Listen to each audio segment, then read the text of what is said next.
Mas eu quero passar aqui alguns pensamentos para os irmãos. Uma das coisas que às vezes eu fico analisando, quando a gente assiste, por exemplo, um filme, uma produção de filme, tem um que eu gosto de ver sempre que eu tenho um tempo, eu gosto de ver porque ele é baseado em uma história real. É a história do Chris Gardner, né?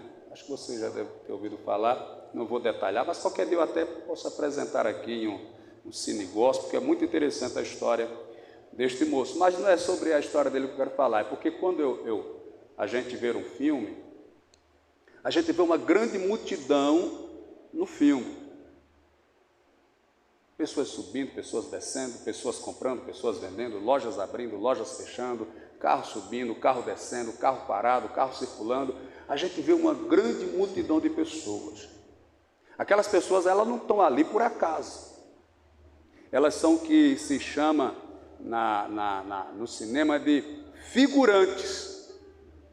Não é a pessoa que estava passando ali por acaso e saiu na filmagem. Todas aquelas pessoas, podem ter 1000, todas elas foram contratadas para estar naquele cenário ali. Pessoas novas, velhas, homens, mulheres. Quando você vê um filme, aquelas pessoas não estão ali, não é porque a filmagem foi feita e pegou uma loja, o povo vendendo, não. Tudo aquilo ali faz parte do cenário do filme. Mas no meio daquela multidão, uma pessoa se destaca, que é o que ele chama de protagonista. A gente diz na nossa linguagem sempre, o artista do filme. Pode ter 100, 200, 1000 pessoas, mas você foca no artista. Eu sou meio curioso, eu gosto de olhar as outras personagens que estão lá, eu fico olhando, fico observando, eu gosto de ver, para ver detalhe e tal, mas o normal é você focar no ator principal, protagonista. Porque ele é a figura principal daquela produção. Pode ter, como eu já falei, milhares de pessoas, mas o foco é ele. Aí a pergunta que eu quero fazer para você é essa: você tem sido o ator principal da sua história ou só um figurante?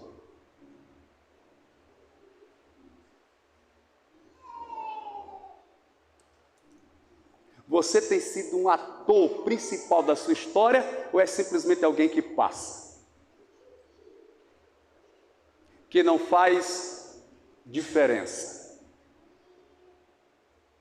Eu queria que você colocasse esse pensamento, essa reflexão na sua mente, para você a partir de hoje desejar não ser um figurante apenas, mas ser um protagonista.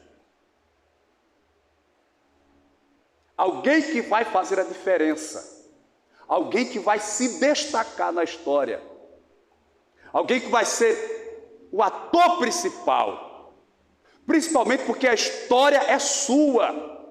Você não pode deixar que outra pessoa seja o ator principal da sua história. Estava conversando com o irmão outro dia sobre trabalho e eu disse uma coisa interessante. Não foi interessante o que eu falei, foi interessante o que ele falou para mim. Eu disse, às vezes nas empresas existem aqueles que querem tomar o seu lugar. Aí ele disse, não, pastor. A pessoa só vai tomar o nosso lugar se nós dermos o nosso lugar. Já ouviu aquela expressão, não dê o seu lugar a ninguém? Não dê lugar para ninguém falar de você. Claro, as pessoas vão falar, mas não porque você vai dar lugar. Não porque você vai permitir que a pessoa tenha direitos de falar ou oportunidade de falar. Então faça tudo para não permitir que as pessoas apontem, censurem. Não dê o seu lugar a ninguém. Não permita que ninguém se aposse do seu lugar.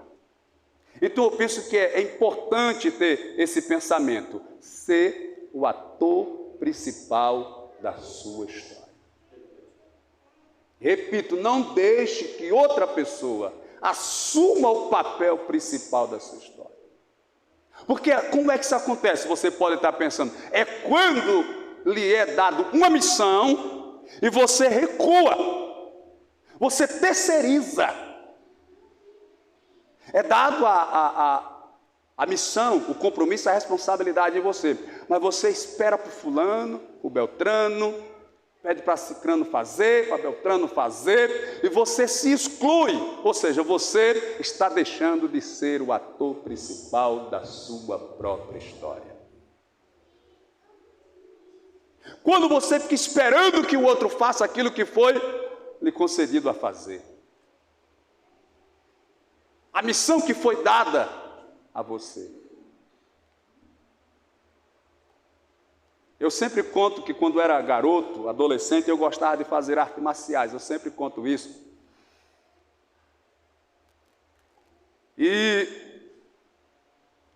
o rapaz ia lá para a capela onde a gente morava, passava as instruções. No domingo ele trabalhava em Maceió e a gente ficava a semana toda treinando para no domingo seguinte repetir a aula, passar a aula, ver se aprendeu a aula. E é bom quando vai um grupo grande, uma turma, empolga, anima, gera disposição, alegria. Só que muitos dos colegas da época, no início faziam aquele chame, e aquele monte. Aí no outro dia, 3 ou 4 não vinha, no outro dia mais uns 4 não vinha, desistiu, parava, não iam mais. Então, quando uns faltavam, aqueles que iam e via que faltaram outros, começavam a desanimar pela ausência do outro. Deus, Ele me deu uma dádiva, irmãos. Eu sei que é Deus, tudo que eu faço, realizo, eu atribuo a Deus. Mas isso Ele já tinha me dado desde menino. Desde essa época. Eu não dependia que alguém viesse. Não, eu ia só. Não estava no quintal de casa, às vezes passava 1, 2, 3, até 4 horas sozinho treinando. E uma coisa interessante, isso aqui é importante eu falar para os amados, era que existia sempre alguém que desafiava o outro. Eu nunca gostei de desafiar ninguém. Eu nunca pedia para combater com fulano, com Beltrano, podia ter 100, mais forte ou mais fraco do que eu. Eu não chamava nem o mais forte, nem o mais fraco. Nunca gostei desse negócio. Até que na vida real mesmo, alguém diz que todo aquele que provoca a briga sempre é o que apanha. Eu tenho medo de apanhar da beleza, porque eu vou provocar a briga para quê, minha gente?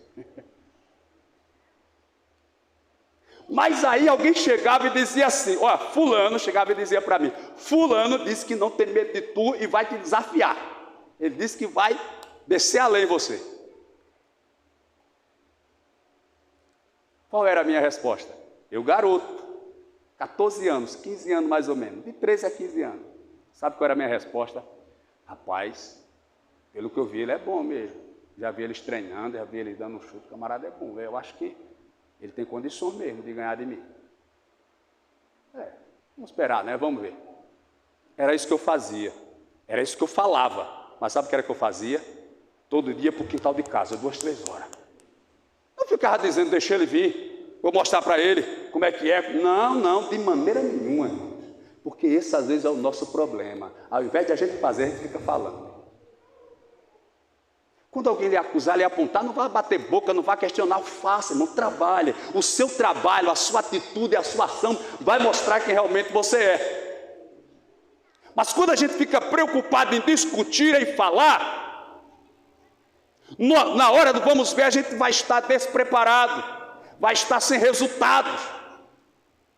Então não se preocupe em debater, em questionar, não, se preocupe em trabalhar. Quando eu pastoreei para o Madureira lá em União, passei aí de 1 ano e 3 meses, os abençoados fizeram um banho de fogo lá em Maceió para o presidente da época. E a história lá era que Madureira e União estava acabada, todo mundo estava saindo da igreja, não tinha ninguém na igreja. Depois você que tem o meu Facebook, entre lá, procure as fotos, deve estar lá no fundo das fotos, mas você vai ver fotos lá de União do Palmário, como era que era a igreja lá. Aí no dia que o pastor que foi me substituir lá, que eu pedi para me retirar, foi tomar posse, foi ele e o meu sogro, que já dorme no Senhor, pastor João Vianney. Eu fui buscar alguns irmãos que moravam distante, moram lá no Nova Esperança, no Nilton Pereira, os irmãos de lá conhecem. Aí cheguei na igreja umas 7h20, o presbítero José Vicente estava dirigindo o culto, eu tinha pedido para ele dirigir quando chegasse. Cheguei, estacionei o carro, subi o púlpito, sentei ao lado do pastor Vianney, que estava à minha esquerda, 7h30. Ainda ia chegando 3 jovens, era 4 na igreja. Ele olhou assim e pensou alto. Quando a gente pensa alto, ele falou o que pensou. Ele olhou assim e disse: eita, ainda está chegando gente. Ou seja, aquilo que falam de mim, de você, não valerá nada mediante aquilo que eles vão ver. Quem vai dizer quem nós somos não são as nossas palavras, são as nossas atitudes, nosso trabalho. Então, a melhor resposta, irmão, é trabalho. Trabalho, trabalho, trabalho e trabalho. Não existe resposta melhor. Nada é mais seguro em resposta do que trabalho. Se a mulher reclamar do marido e ele trabalhar, ela vai ficar sem graça. Se o patrão, já pensou o patrão reclamar do empregado? E ele tacar o pau a trabalhar, acabou a força do patrão. Então, dentro do contexto que eu vos falo, a resposta é trabalho. E o Espírito Santo me fez lembrar da leitura agora. Quando questionaram Jesus a respeito do sábado, qual foi a resposta que ele disse? Está na leitura que o pastor Marcel fez. O meu pai trabalha até hoje e eu trabalho também. A resposta é trabalho. Não sabia que ia cair na leitura que foi feita, não. É para você entender que é o Espírito Santo falando comigo e com você. Chame você do que quiser, fale o que quiser, dê a resposta com trabalho. Não existe resposta melhor. Não trabalhe com ansiedade, não trabalhe com vaidade, não trabalhe com soberba, não trabalhe com orgulho, simplesmente trabalhe. A receita é trabalhe com amor, sabendo que foi chamado para fazer uma obra. Vou dizer outra coisa, está me vindo à mente, eu não anotei aqui, também não anotei muita coisa não, porque a gente precisa tratar muita coisa. Uma das coisas que dificulta muito nós como obreiros do Senhor, é quando nós nos preocupamos mais com a gente, do que com o rebanho, do que com a missão que Deus nos deu. Isso atrapalha. O correto é você se preocupar. Olha, eu estou falando aqui no sentido do reino. Não estou falando no seu casamento, na sua vida profissional. Eu estou falando do reino, da igreja, da obra do Senhor. Neste sentido, a obra do Senhor deve ser mais importante do que você mesmo. Ah, pastor, agora o senhor pegou pesado demais. Eu estou falando isso com base no que falou o maior teólogo da igreja, Paulo, em Atos, parece que 20 e 24, ele diz: em nada eu tenho a minha vida por preciosa. Em nada eu tenho minha vida preciosa, a não ser que cumpra a minha carreira e a missão que recebi do Senhor Jesus para dar testemunho do Evangelho e da palavra do Senhor. Para ele o testemunho é mais importante do que a vida, pregar o Evangelho é mais importante do que ele viver. Então, quando alguém olha para mim como pastor da igreja, olha para o senhor como dirigente, como coordenador da mocidade, da senhora, como responsável por algum trabalho, e vê que você dá o seu máximo ali, ele entende que aquilo é importante. Ele começa a querer despertar o entendimento, o significado do valor daquela obra. Porque presta atenção, se eu como pastor começo a desprezar os cultos, começo a desprezar a igreja, começo a abandonar os irmãos, começo a viver espiritualmente falando, ou eclesiasticamente falando, desleixado, não dou atenção para nada, não valorizo, não dou atenção para os irmãos. O que é que os irmãos vão entender? Vão entender que a obra para mim não tem valor nenhum, que a igreja para mim não tem valor nenhum. O que é que você vai pensar? Se o pastor, que é o pastor, não está nem aí, não tem responsabilidade, não tem compromisso, por que eu vou ter? Da mesma forma, alguém que coordena um departamento, coordena um conjunto, está na frente. Se não tiver essa disposição, pode ter certeza, os componentes vão viver capengoso, desanimados, sem empolgação, sem disposição, porque o reflexo do seu líder está lhe atingindo. Eu lembrei de outra que está escrito aqui, acho que eu não vou nem seguir aquela programação ali, mas alguém disse uma vez uma frase. Eu gosto de ver frases importantes e eu vou memorizando. Eu ouvi essa por esses dias, alguém diz assim: não faça um intuito, porque tem alguém que diz assim, que tem alguém que faz para ver se dá certo. Tem alguém que faz para ver se dá certo. Aí ele disse: não. Vence na vida aquele que faz até dar certo. Eu vou fazer para ver se dá certo. Não, você tem que fazer até dar certo. Quando Thomas Edison inventou a lâmpada, sabe o que foi que alguém disse para ele? Rapaz, você fez 1000 tentativas para poder descobrir como se faz a lâmpada. Sabe qual foi a resposta dele? Não. Eu não cometi 1000 erros para poder descobrir como fazer a lâmpada. Essas 1000 formas que eu fiz antes, eu simplesmente aprendi 1000 formas de não fazer a lâmpada. Até que achei a forma certa de fazer a lâmpada. Então, eu não vou fazer para ver se dá certo. Eu tenho que fazer até dar certo. E Jesus Cristo ensina isso na Bíblia, irmãos. Esses conceitos estão na Bíblia. Jesus Cristo disse assim: o semeador saiu a semear. Uma semente caiu à beira do caminho, outra caiu entre as pedras, outras entre os espinhos e outra caiu em boa terra. Aqui caiu à beira do caminho, as aves do céu vieram e comeu. Aqui caiu entre as pedras, logo cresceu, mas veio o sol, queimou e ela murchou porque não tinha muita terra, secou. Aqui caiu entre os espinhos, até cresceu, mas os espinhos vieram, cresceram mais do que ela e a sufocaram. Mas aqui caiu em boa terra, produziu a 100, 60 e 30 por 1. O que é que ele está dizendo? Que às vezes não dá certo na primeira. Aí você tenta a segunda. Não dá na segunda, você tenta a terceira. Na terceira, tenta na quarta. E assim até dar certo.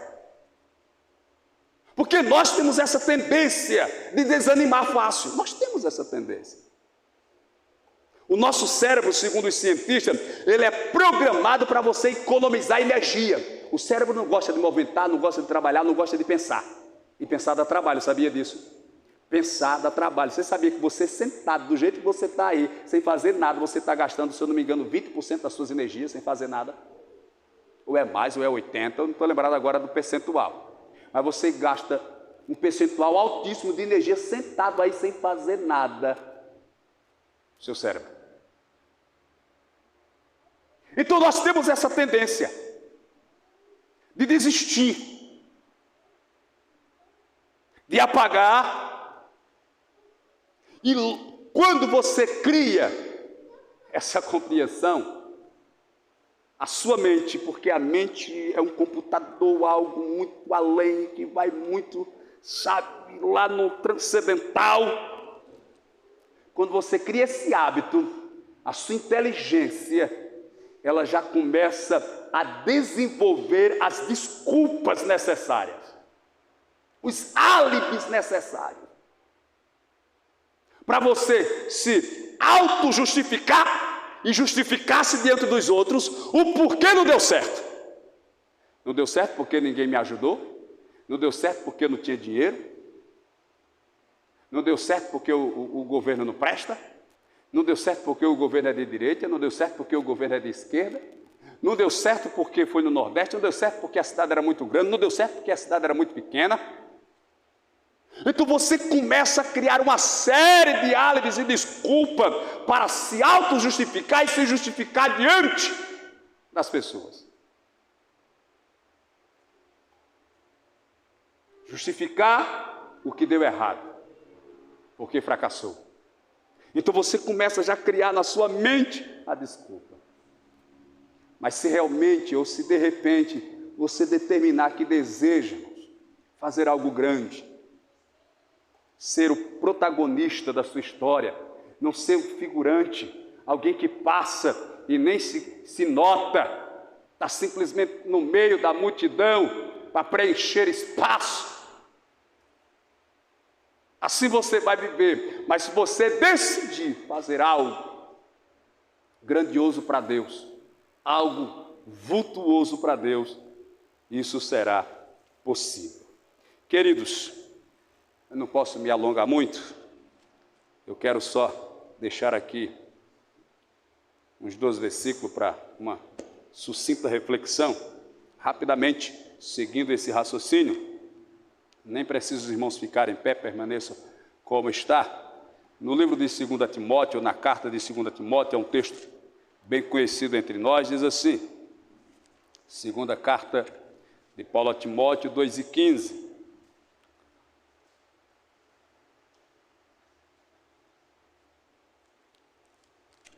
Alguns já sabem até de cor e salteado, diz assim: procura apresentar-te a Deus aprovado, como obreiro que não tem de que se envergonhar e que maneja bem a palavra da verdade. Procura apresentar-te a Deus aprovado. A minha preocupação deve ser esta: será se Deus está me aprovando como obreiro? Eu preciso ter este cuidado, porque eu posso lhe aprovar como obreiro, a igreja pode lhe aprovar como obreiro, a sociedade pode lhe aprovar como obreiro e Deus lhe desaprovar. Por quê? Porque eu não sei do seu particular, eu não sei do seu íntimo, da sua privacidade, eu não sei, mas Deus sabe. Então a preocupação é se apresentar aprovado diante de Deus. Procura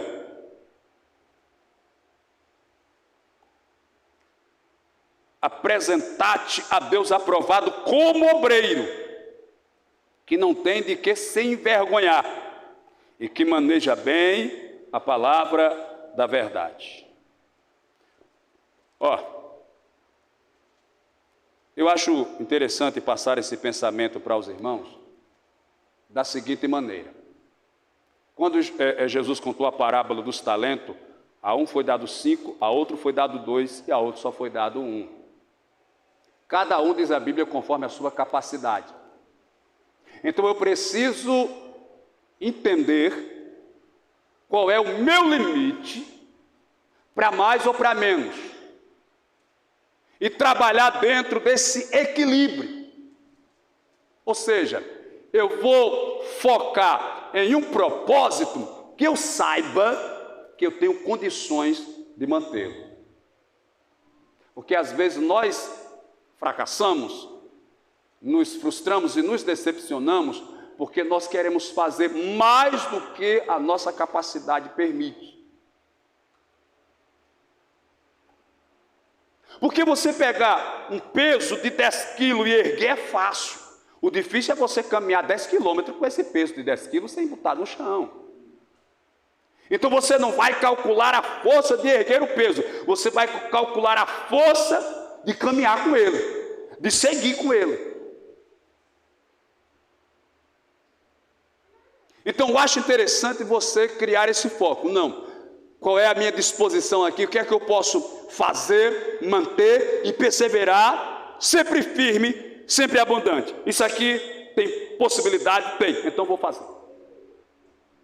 E é possível, como o texto revela, que o que ganhou 5, trabalhou e ganhou mais 5, fez 10, o que ganhou 2 trabalhou, ganhou mais 2, fez 4, porém o que ganhou 1 enterrou. Mas é possível você desenvolver essa capacidade e aumentar o seu potencial. Mas você tem que começar de uma maneira que não se frustre, não se decepcione e não se entristeça. Porque a partir do momento que você fracassa na primeira missão, você pode ficar frustrado, decepcionado, pode ficar complexado e nunca mais querer encarar um desafio. Querer fugir de todos. Porque você vai estar com uma programação na mente de que você não vai superar o obstáculo. Você vai ficar com vergonha de pegar um peso menor do que você pegava antes para a pessoa não lhe apontar. Você vai ficar com o pensamento que alguém vai lhe apontar, vai lhe julgar, vai zombar de você. Ó, tá vendo? Ó, deu uma aqui, dá uma de Sansão, pegou 50 quilos, mas só podia com 10. Se você pegou 50 quilos e agora você está entendendo que só pode pegar 10, você vai ficar frustrado, vai ficar envergonhado, vai ficar constrangido. Então é bom você ter essa capacidade, essa noção, essa paciência para entender o seu potencial, entender a sua capacidade. Então, se você reconhece ou conhece assim mesmo na sua força, você vai ter essa noção e vai começar aos poucos. Mas olha, procura apresentar-te a Deus aprovado como obreiro, mas a palavra também nos orienta que devemos ter essa mesma disposição diante dos homens. Capítulo 3 de 1 Timóteo, versículo 7 diz: convém também que tenha bom testemunho dos que estão de fora,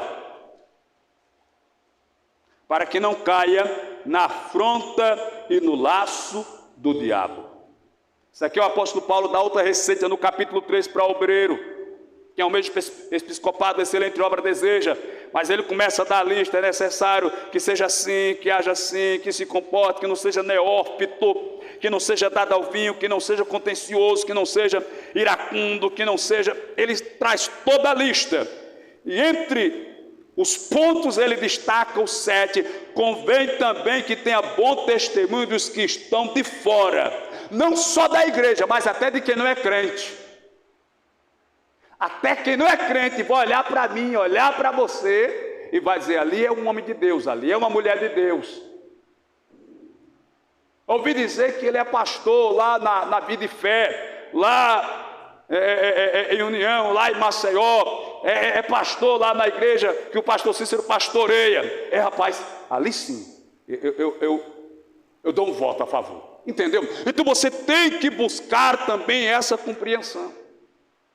Porque às vezes a gente evita fazer um ilícito na frente dos irmãos, na frente do pastor, na frente da igreja, e faz na frente dos ímpios. É pior ainda. Porque além de você estar dando mau testemunho, você está correndo o risco de estar criando barreira para aquela pessoa se converter. Mas que Deus tenha misericórdia de nós. Vamos prosseguir rapidamente para a gente entrar nos assuntos da nossa festa. Outra coisa que eu preciso, sempre eu falo isso, mas eu vou repetir. Eu acho necessário repetir. Uma vez eu fui até mais enérgico aqui e dei a seguinte orientação para os irmãos: não apresente para obreiros pessoas que falam mal da sua congregação. Não apresente, irmãos. Eu até fiz esse pedido um dia aqui para os irmãos. Porque essa, irmã, é a pior característica de uma pessoa. É cuspir no prato que come.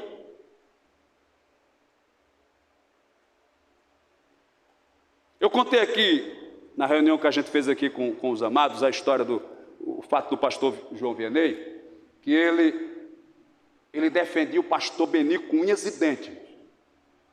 Até no que ele sabia que o pastor poderia estar equivocado, ele defendia. Mas ele defendia em público e corrigia no particular.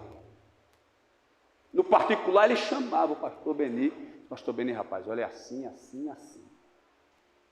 Mas ele não permitia que se gerasse uma situação na qual o ministério que ele congregava, do qual ele era membro, do qual ele fazia parte, fosse vituperado, fosse desclassificado, desonrado.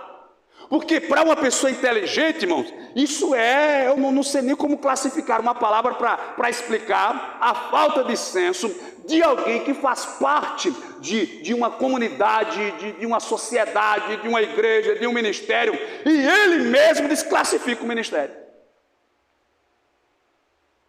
Como faz tempo, ninguém vai lembrar, talvez ninguém saiba, mas um dia eu coloquei um irmão para dirigir uma congregação, e ele dirigia a congregação. Aí eu fui lá um dia e tal, conversar com os irmãos, e me chegando, tá ajeitando. Aí ele chegou para mim: "Só, pastor, o senhor tem que fazer uma reunião aqui com os irmãos, porque eu vou dizer para o senhor, o negócio aqui está ruim, o negócio aqui está ruim. Aqui está tudo desmantelado, aqui está tudo troncho, aqui está tudo ruim, aqui não está prestando nada." Eu sou muito paciente, irmãos, e eu procuro, sabe, ter um autocontrole muito grande, mas a vontade de dizer assim: "O que é que você está fazendo aqui, velho?" Ele não entendeu que ele estava se desclassificando.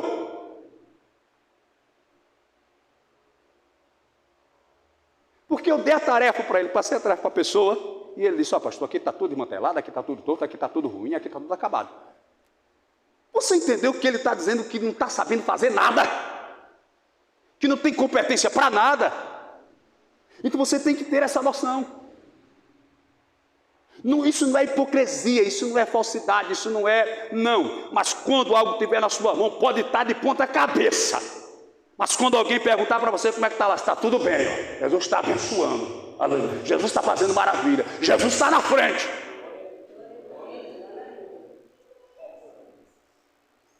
Ou nós somos piores ou melhores do que a sunamita, que o filho estava em casa morto, e quando ela foi conversar com o profeta perguntou para ela: "Vai bem contigo?" Ela disse: vai bem com teu marido, vai bem, e com teu filho? Está tudo bem.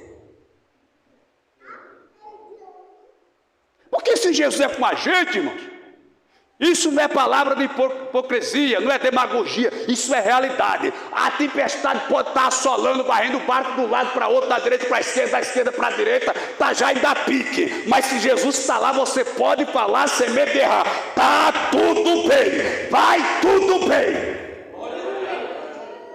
Mas o que está já se acabando, está já afundando. Enquanto Jesus estiver lá, não se acaba nada, não afunda nada. Glória a Deus. Então, meu irmão, minha irmã, receba essa lição por Jesus. Nunca fale mal do seu próprio grupo. E às vezes, tem gente que fala revelando para o inimigo a fraqueza do seu a favor. Aí é que dói. Eu não vou ler, mas depois você pode conferir em casa. Quando Davi começou a sua missão, acho que eu posso colocar assim, porque os irmãos sabem que Saul queria matá-lo, e ele teve que fugir de Saul, se escondeu na caverna de Adulão, foram ter com ele os seus parentes, seus familiares, e se juntaram a ele cerca de 400 homens. E se você ler no capítulo 22 de 1 Samuel, versículo 2, a Bíblia vai dizer que eram homens endividados, levianos, problemáticos, angustiados. Como alguém disse para ele, a escória da sociedade foi que se juntou com Davi. Os rejeitados, os que viviam à margem da sociedade, os que tinham sido abandonados por tudo e por todo, que ninguém dava por eles uma prata furada, que todo mundo olhava e dizia: "Não prestam para nada, não vale nada, eu sou um zero à esquerda, eu sou um zero ninguém, não tem futuro nenhum." Davi pegou os 400 e fez deles os mais valentes de Israel.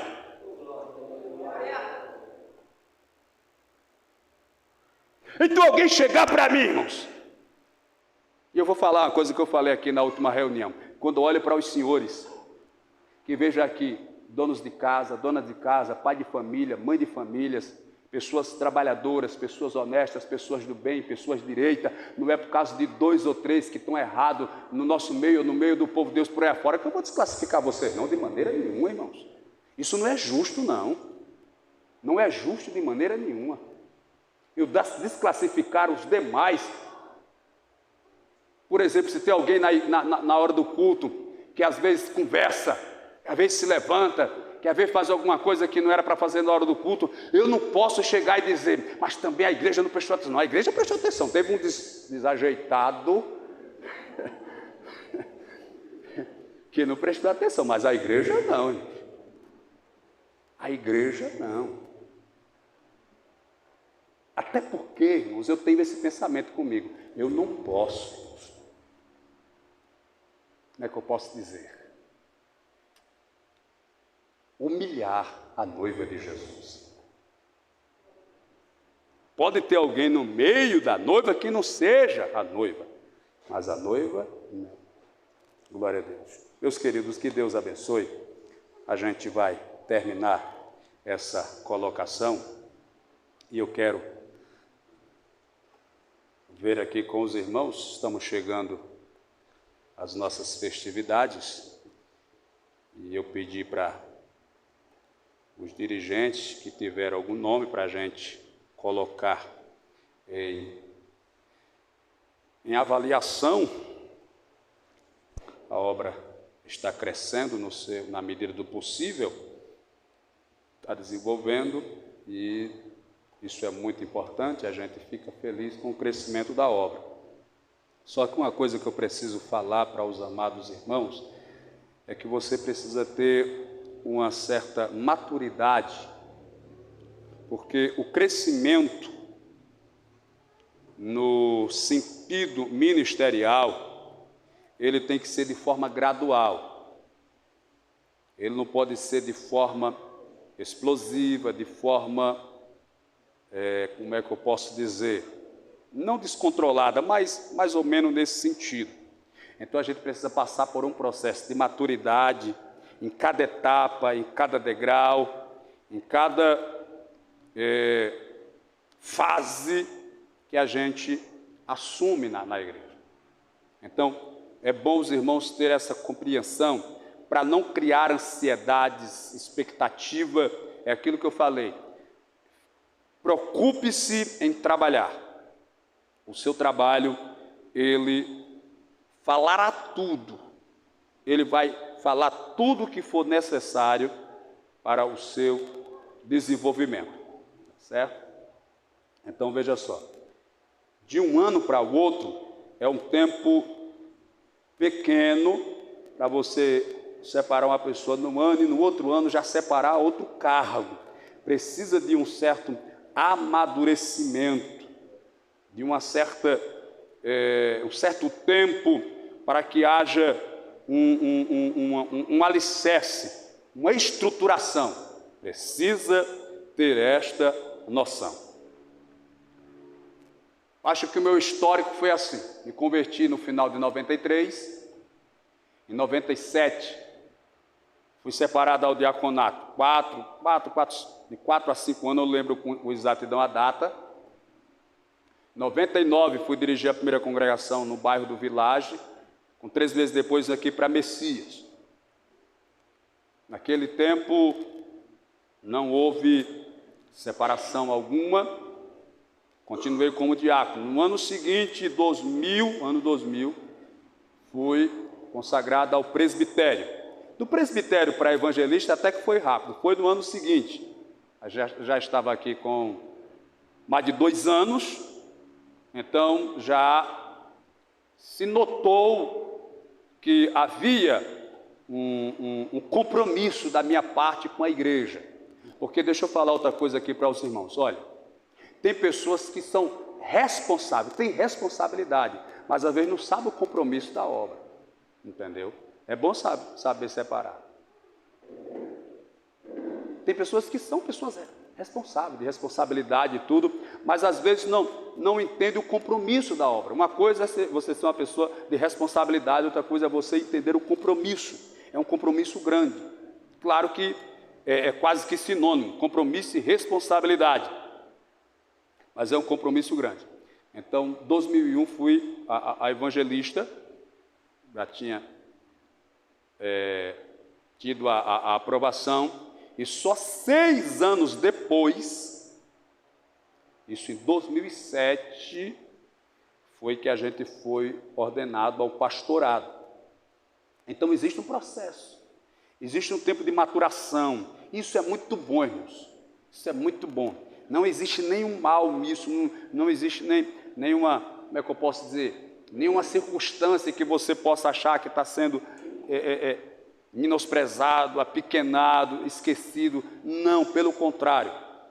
Deus, Ele pode estar fazendo isso com o objetivo de lhe amadurecer ainda mais, porque eu vi muitos ascenderem e talvez por falta de maturidade tombarem, fracassarem, não conseguir ir à frente, não conseguir se manter naquela posição, naquele cargo, porque talvez faltou a maturidade.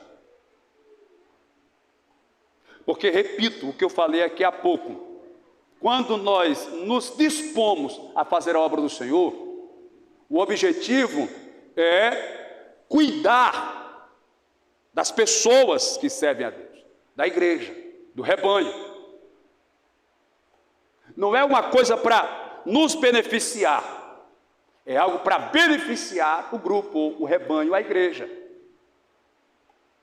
Então talvez a gente não tenha essa noção e deseje cargos e posições para nos sentirmos importantes. Não, o cargo, a posição, a função que se recebe é para que você possa demonstrar ou zelar e dizer que importante é a noiva. Tem uma história que eu gosto de contar, mas eu não vou contar ela aqui porque o tempo está se indo, mas é a história daquele pastor que tinha uma filha que adoeceu e a irmã pediu, aliás, a irmã tinha uma filha que adoeceu, ela pediu o pastor orar pela filha dela, mas como a irmã era muito pobrezinha, ele não foi lá, não deu bola, a filha dele adoeceu e foi internada. Ele tinha muito dinheiro, uma igreja muito rica, o melhor hospital particular, tudo, melhor apartamento lá e nada, cada vez piorando. Quando um dia ele foi visitar a filhazinha, parece que de 2, 3 anos, 4 anos, não lembro a idade, ela chegou para o pai e disse: pai, o que é um tente? Ele disse: crente é um servo. E o que é um diácono? Esse diácono é o servo do servo. O que é um presbítero? O presbítero é o servo do servo do servo. E o que é evangelista? O evangelista é o servo do servo do servo do servo. E o que é um pastor, pai? O pastor é o servo do servo do servo do servo do servo. Ele, com lágrima nos olhos, saiu do hospital, foi diretamente para a casa da irmã, casa de taipa, casa de tauba, a menina lá num colchão velho, numa cama quebrada, orou pela filha da irmã, Deus curou a filha da irmã. Quando ele volta para o hospital, a filha dele tem alta.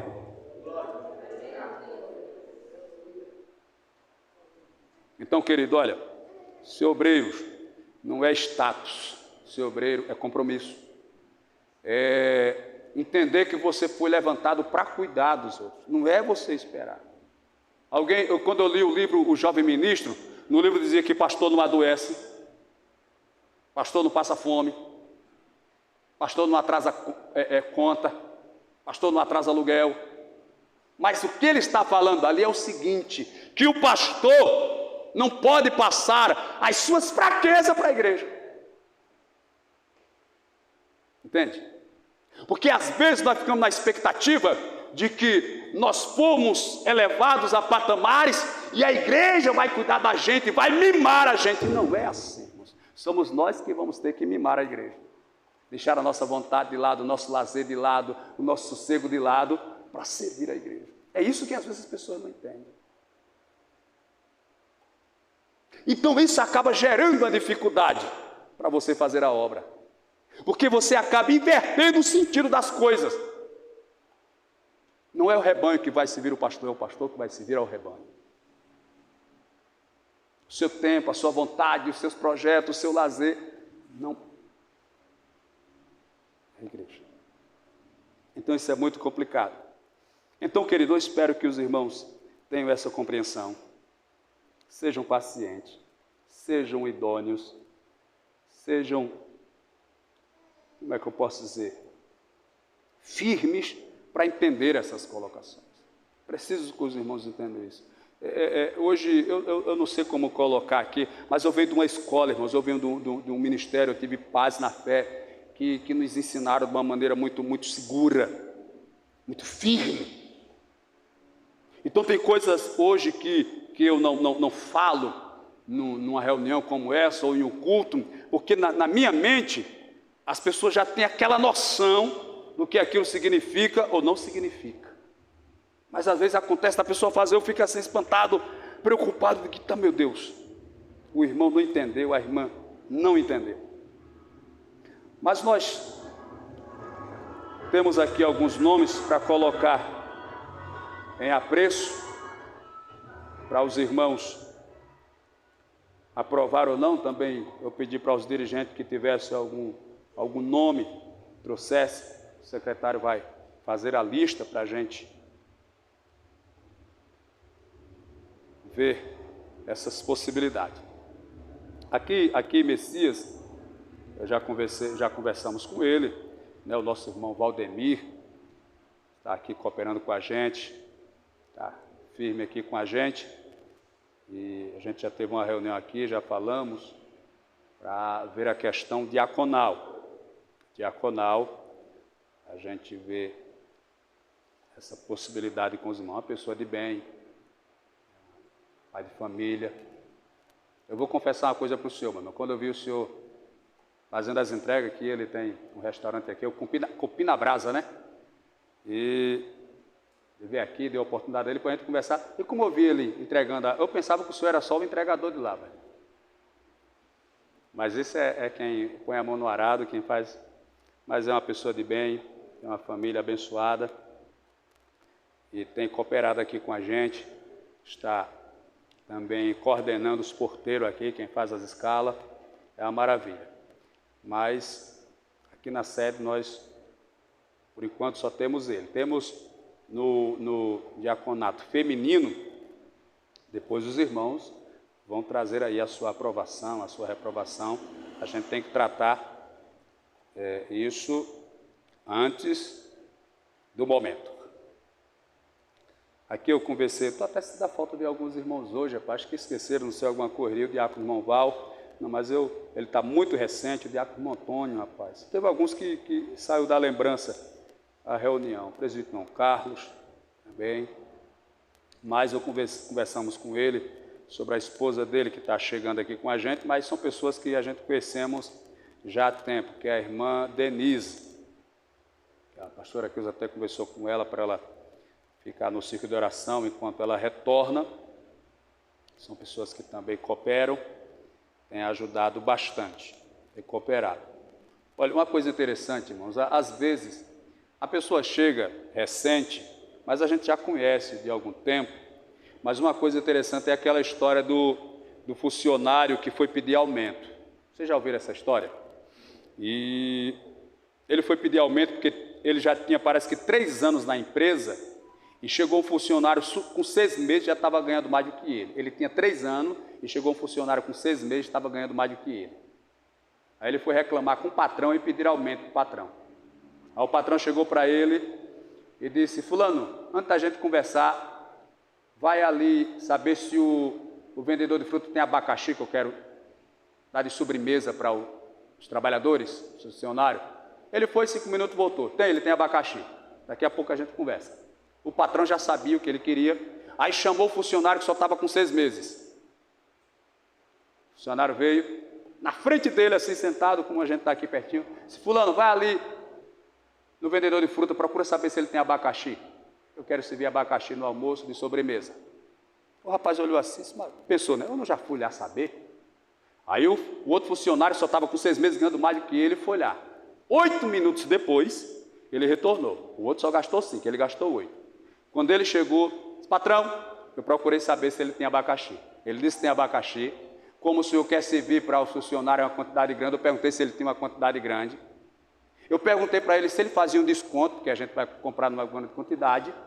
E procurei saber se ele também tem alguma outra fruta. Ele também tem manga, tem melancia, tem melão. E se o senhor for comprar em grande quantidade, ele faz um desconto. E eu já deixei reservado. Aí o outro olhou assim, ficou meio constrangido, se levantou quietinho. Quero... Não, nada não, patrão, outra hora eu venho.